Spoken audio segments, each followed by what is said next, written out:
പെരിനാടിന് സ്വർണ്ണത്തിളക്കവുമായി പ്രവാസിയായ അനിൽകുമാർ എന്ന കായിക താരം കേരള സംസ്ഥാനതല മാസ്റ്റേഴ്സ് അത്ലറ്റിക് മീറ്റിൽ 3 സ്വർണവും 1 വെള്ളി മെഡലും നേടിയാണ് അനിൽകുമാർ നാടിന് അഭിമാനമായത്. കൊല്ലം പെരിനാട് പഞ്ചായത്തിൽ 11-ാം വാർഡിൽ കുഴിയം കാർത്തിക നിവാസിൽ അനിൽകുമാറാണ് കഴിഞ്ഞ 12-ാം തീയതി കോഴിക്കോട് നടന്ന കേരള സംസ്ഥാനതല മാസ്റ്റേഴ്സ് അത്ലറ്റിക് മീറ്റിൽ 3 സ്വർണവും 1 വെള്ളി മെഡലും നേടി നാടിന് അഭിമാനമായത്. Long jump, high jump, triple jump എന്നീ 3 ഇനങ്ങളിലായി 3 സ്വർണ്ണ മെഡലും 100 മീറ്റർ റിലേയിൽ വെള്ളി മെഡലും നേടി.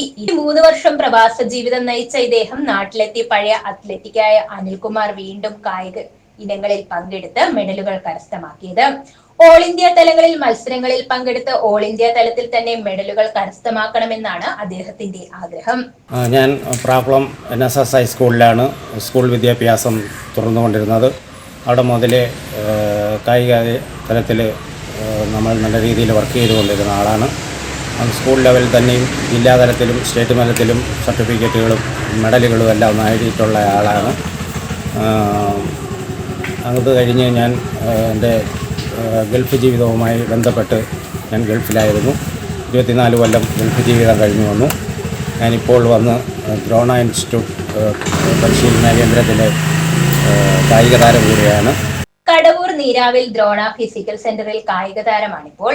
ഭാര്യ ശ്രീജ, വിദ്യാർത്ഥിനിയായ ഹരിനന്ദ ഏകമകളാണ്. മുൻകാലങ്ങളിൽ സ്കൂൾ കായിക മത്സരങ്ങളിൽ പങ്കെടുത്ത് നിരവധി മെഡലുകൾ അനിൽകുമാർ കരസ്ഥമാക്കിയിട്ടുണ്ട്. ന്യൂസ് ബ്യൂറോ, കൊല്ലം.